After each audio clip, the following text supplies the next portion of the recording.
यशदीप पूर्णिया एक शांत और सीधा लड़का था। उसे अकेले रहना और नई नई कहानियां लिखना बहुत पसंद था। भीड़ भाड़ और शोर शराबे से दूर वो एक दिन एक छोटे गांव में रहने आ गया।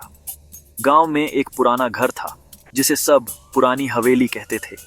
जब यश ने पूछा, इस घर को ऐसा नाम क्यों दिया है, तो गांव वाले एकदम चुप हो गए। फिर एक बूढ़े बाबा धीरे से बोले, बेटा, उस घर में एक कमरा सालों से बंद है। उस कमरे में कुछ तो है, पर किसी को नहीं पता क्या। यश हल्का मुस्कुराया और बोला, शायद मेरी अगली कहानी यहीं से शुरू होती है। उसने वही घर ले लिया और रहने लगा।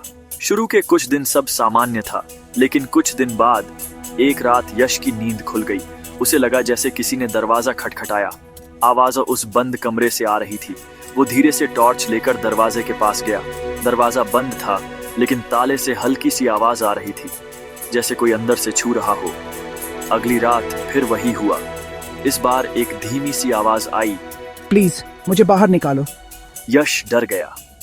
उसने पूजा की किताब उठाई, अगरबत्ती जलाई और दरवाजे के सामने रख दी। एक रात तो हवा इतनी तेज चली कि घर की खिड़कियां अपने आप खुल गईं। दरवाजे जोर से बजने लगे। यश डर के मारे मंदिर भाग गया और पूरी रात वहीं बैठा रहा। सुबह होते ही यश गांव के पंडित जी के पास गया।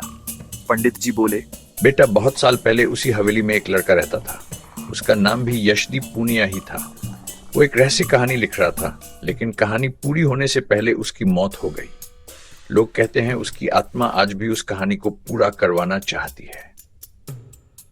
यश चौंक गया, पर अब वो पीछे हटने वाला नहीं था। उसी रात वो फिर से उस बंद कमरे के पास गया। इस बार दरवाजा अपने आप खुल गया।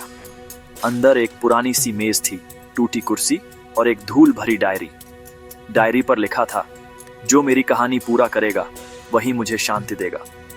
यश ने जैसे ही डायरी खोली, वो हैरान रह गया। डायरी में वही कहानी थी जो वो खुद इन दिनों लिख रहा था, बिल्कुल वैसी ही। वो डायरी लेकर बाहर जाने ही वाला था, तभी दरवाजा जोर से बंद हो गया और सब कुछ शांत हो गया। सुबह गांव वाले दौड़कर आए।